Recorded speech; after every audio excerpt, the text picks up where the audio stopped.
Yesmin con Jesús, América Latina. Señor mío y Dios mío, creo firmemente que estás aquí, que me ves, que me oyes. Te adoro con profunda reverencia. Te pido perdón de mis pecados y gracia para hacer con fruto este rato de oración. Madre mía Inmaculada, San José, mi Padre y Señor, Ángel de mi guarda, intercede por mí. Te adoro con devoción, Dios escondido. Tenemos buenas noticias porque quienes formamos parte del equipo de 10 minutos con Jesús, nos hemos preparado para acompañarles en esta octava del Corpus Christi que empieza el día de hoy, con 8 meditaciones alrededor de la piedad eucarística. Y la idea es que esta octava del Corpus Christi nos ayude a crecer en devoción al Dios con nosotros, a ti, Señor, realmente presente bajo las especies sacramentales, con tu cuerpo, sangre, alma y divinidad. Y es que desde hace muchos siglos, la Iglesia ha estimado que los misterios que celebramos en algunas de las solemnidades del año litúrgico son tan importantes que conviene que ese día de fiesta continúe unos días más.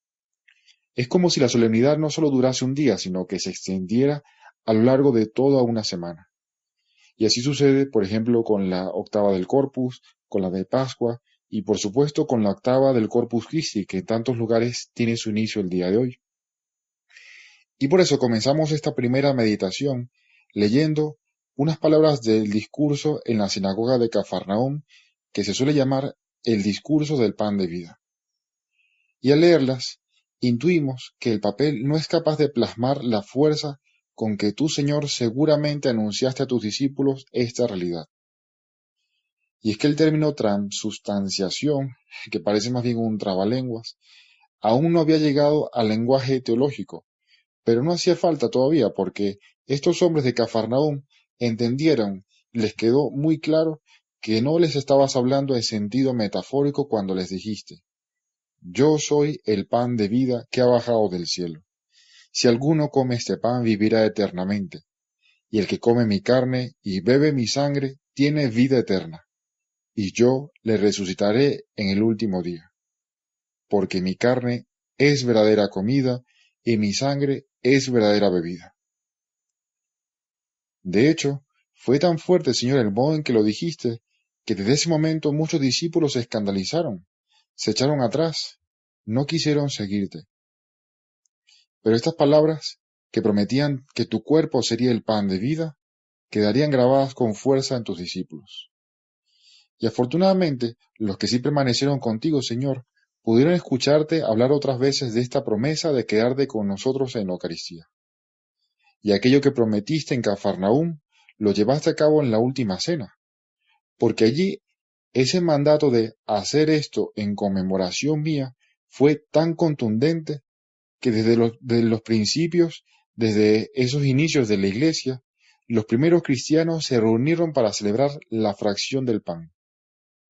Y con la ayuda del Espíritu Santo entendieron que estas palabras no eran en sentido metafórico, no eran palabras simbólicas. Y así, la Eucaristía pasó a ser parte, junto con el bautismo, de esos ritos propios de nuestra fe cristiana.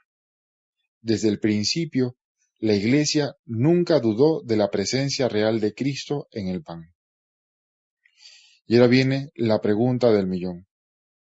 ¿Por qué si la Iglesia entendió desde su origen estas palabras de Cristo sobre la Eucaristía como algo real y no como algo metafórico, tuvieron que pasar 13 siglos hasta la institución de la solemnidad del Corpus Christi en 1264?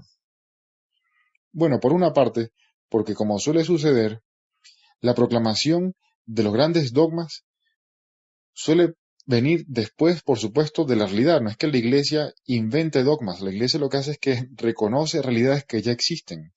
Por eso, primero vino la realidad y luego vino el reconocimiento solemne de esta realidad. Pero además, es que en el caso de la solemnidad del Corpus Christi quedó nuevamente demostrado que Dios escribe derecho sobre renglones torcidos. Es que Dios es experto en sacar grandes bienes a partir de nuestras miserias, de nuestras metidas de pata. Y esta fiesta de hoy es una prueba excelente de ello, porque la solemnidad de hoy nació en gran parte gracias a un accidente con el que Dios también contaba para manifestar su grandeza. Y así, el contraste es ahora mayor, lo bueno destaca más, y se nos quedan más grabadas esas maravillas de Dios. Y bueno, probablemente la historia ya la conozcas y por eso te la cuento así muy brevemente. A mediados del siglo XIII, un sacerdote que provenía de la región de Bohemia, que actualmente es la República Checa, tenía serias dudas de la presencia real de Cristo en la Eucaristía. Y esto es una tragedia. Imagínate un sacerdote que tiene dudas fortísimas de que lo que tiene entre manos es de verdad el cuerpo de Cristo.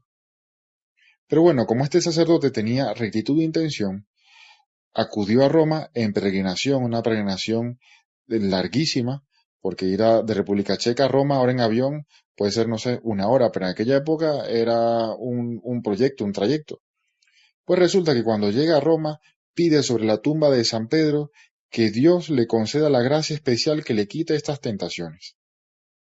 Y ya de regreso, cuando iba de camino, tuvo que celebrar la misa en la localidad de Bolsena, y se percató de que mientras celebraba la misa había un rastro de sangre sobre el corporal. El corporal es uno de esos paños litúrgicos blancos que los sacerdotes colocamos sobre el altar. Y se dio cuenta este sacerdote de que el origen de esos rastros de sangre era la forma, era la hostia consagrada que tenía en sus manos. Ahora, imagínate por un momento que algo similar te suceda, que ante tu falta de fe, ante tu acostumbramiento en cada consagración, en cada comunión, ante tu falta de agradecimiento después de cada misa, Dios tenga que darte un cariñoso jalón de orejas como este pobre sacerdote. ¿Cómo reaccionarías? Bueno, la verdad es que de ordinario, Dios no tiene por qué hacer milagros eucarísticos como este cada vez que flaquea nuestra fe, porque contamos con elementos más que suficientes para creer. Tenemos tus palabras, Señor, en las que queremos confiar cada vez más.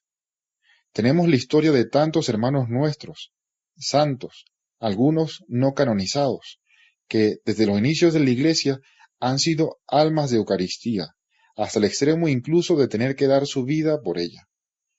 Nos acordamos, no hace falta ir muy lejos, mucho tiempo atrás. Recientemente nos acordamos de la tragedia en Nigeria, de esos hermanos nuestros que, bueno, mueren mártires por asistir a misa. Tenemos también, Señor, la posibilidad de encontrarte en cada sagrario y de hablar contigo con la naturalidad de quien habla con un amigo, como estamos intentando hacer ahora. Pero volviendo a nuestra historia, el Papa entendió que se trataba de un milagro eucarístico y el mensaje era claro. Los fieles han de fortalecer su fe y su amor en la Eucaristía. Y para eso, el Papa estableció la celebración del Corpus Christi para la Iglesia Universal. Y en esta celebración del Corpus Christi, la liturgia prevé la posibilidad de que, al finalizar la misa, en la solemnidad del Corpus Christi, haya una procesión en la que el pueblo adora al Señor en el Santísimo Sacramento. Y el Papa Benedicto dice, tiene unas palabras muy bonitas al respecto, porque dice que esta procesión nos recuerda el misterio de Dios que ha querido quedarse cerca de nosotros. Un Dios que se queda caminando en medio de nosotros. Es un Dios que pasa por nuestras calles, por nuestras plazas, por los pasillos de nuestros colegios, los pasillos de nuestros hospitales. Es Cristo en nuestras vidas. Y qué lástima si Él no es el centro de nuestra vida. Qué pena que el acostumbramiento mate nuestro amor. Qué dolor debería darnos el conceder espacio a la más mínima duda de fe en Eucaristía. Y por eso yo creo que en esta solemnidad del Corpus Christi, además, por supuesto, de acudir a la misa y de adorar a Dios como se merece, podemos pedirle que aumente nuestra fe. Que se note no solo cada vez que acudimos a una iglesia y que al entrar el sagrario sea lo primero que busquemos para saludar a Cristo con una genuflexión pausada, que sea una muestra de nuestro profundo amor. Que se note en la delicadeza con que nos preparamos para recibirlo en cada comunión, guardando el ayuno previsto por la Iglesia, pero sobre todo con una buena confesión para que se pueda disponer nuestra alma a recibirlo como se merece. Y que se note también en esos minutos de recogimiento, de acción de gracias al finalizar cada misa. Pero que también se note en tantos detalles de amor que sólo un alma eucarística puede ofrecer al amor de los amores. Te doy gracias, Dios mío, por los buenos propósitos, afectos e inspiraciones que me has comunicado en esta meditación. Te pido ayuda para ponerlos por obra. Madre mía Inmaculada, San José mi Padre y Señor, Ángel de mi guarda, interceded por mí.